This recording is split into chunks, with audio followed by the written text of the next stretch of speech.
校园保安看到了震惊的一幕。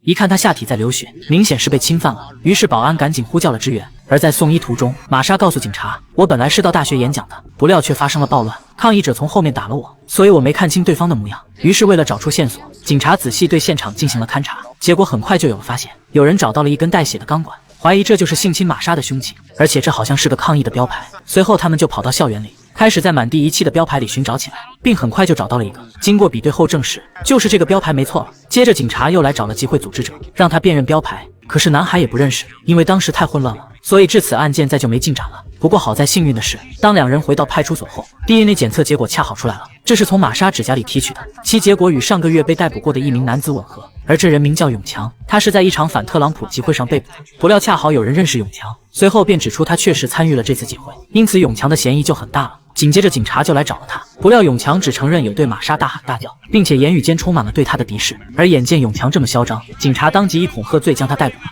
随后便立马安排玛莎进行了指认。结果只看了这些人一眼，玛莎立马就认出凶手就是永强。可警察疑惑，你不是没看到对方吗？哪知玛莎的理由是，永强在现场对我大吼大叫，他是反对派。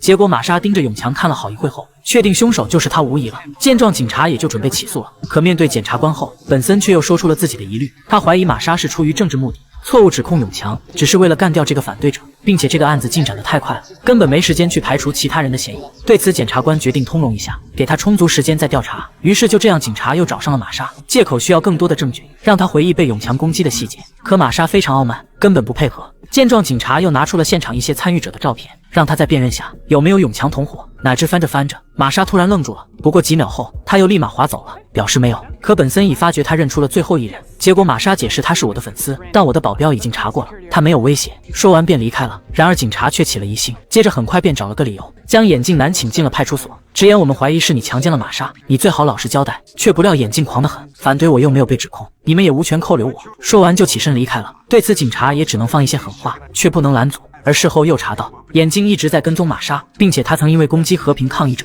被逮捕过3次，所以怎么看眼镜男也摆脱不了嫌疑。于是警察再次找上了玛莎，又询问了关于眼镜男的事，可玛莎仍不认为他是凶手。不料这时警察突然看到了一段视频，玛莎则表示是读者刚发来的，然后警察就将他要走了。结果仔细一看，竟是拍摄的暴乱时的景象，里面清晰记录了永强拿着那个标语牌，所以再结合 DNA 证据，警察不得不认定玛莎指控正确，因此也只能起诉永强了。就这样很快就开庭了。首先玛莎讲述了被袭击的过程，并指认凶手就是永强，而永强也承认看不起玛莎，但却没有强奸她。至于我指甲里的 DNA， 是因为骚乱中我抓了他的脸，然后他将我推开，我们就打了起来，这是我俩唯一有过的接触。不过律师当即提到了插进玛莎体内的标语把手，但这永强就不知道了。他解释标语牌早就被人抢走了，并且还描述出了那人的样貌。接着律师就拿出了眼镜的照片，结果永强一眼就认出就是这个人，此后再也没见过他。而就这样，律师成功将嫌疑引到了眼镜身上。不料检察官反驳你是在编故事，接着不顾他的否认，又故意提到了玛莎的政治立场，结果永强一下子就被惹怒了，开始毫无顾忌地抨击起了玛莎。而这一幕陪审团都看在了眼里。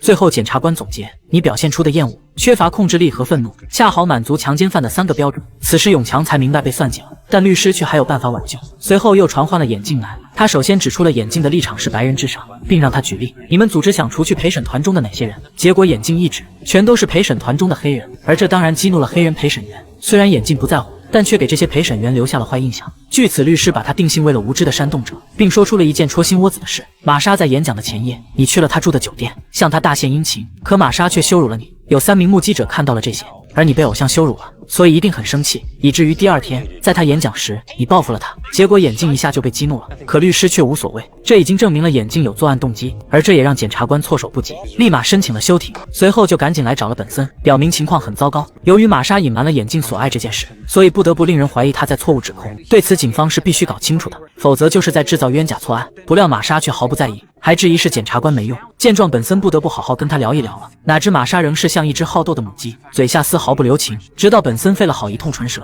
玛莎才脱掉了自己的盔甲，坦言我本是一名战士，可被性侵后就变成了一名懦弱的受害者。对此，本森赶紧规劝，这不是你的错，希望他说出真凶。而玛莎真的被打动了，终于说了实话。我记得永强对我大喊大叫，我记得他的眼神，他的怒气，这一切都刻在我的记忆中。但是我被击中头部之后，一切都变得模糊了。那个强奸我的男人，也许我搞混了，但我很确定那是他。至此，本森已经完全明白了，但正直的检察官却不接受，玛莎根本就是胡乱指控。不料本森竟劝他不要管那么多，法律并不要求绝对的确定性，剩下的交给陪审团就行了。可检察官不能违反道德标准，最后犹豫了再三后，他提问眼镜是否性侵了玛莎，眼镜当然否认了，而检察官又没有证据作证。虽然他相信大多数人应该都认为他有罪，但还是做出了一个艰难的决定，就是由于无法确定永强性侵了玛莎，所以申请撤销起诉，而律师也赶紧同意了。就连法官都震惊了，这可不多见，但他相信本案的犯罪者永远不会有法律上的确定性。法官则接受了撤诉，当庭驳回了诉讼，这下可把永强高兴坏了。而这让本森也很意外，没想到检察官守住了原则，最终本案结局荒诞又扎心，真凶逍遥法外，两派都宣称胜利。玛莎则毫无愧疚，高调宣布要写一本书，控诉司法系统不公，继续借此宣传自己的立场。而本森也看明白了，当性侵沦为政治工具，当真相让位于立场，受害者永远是牺牲品，正义只会被舆论绞杀。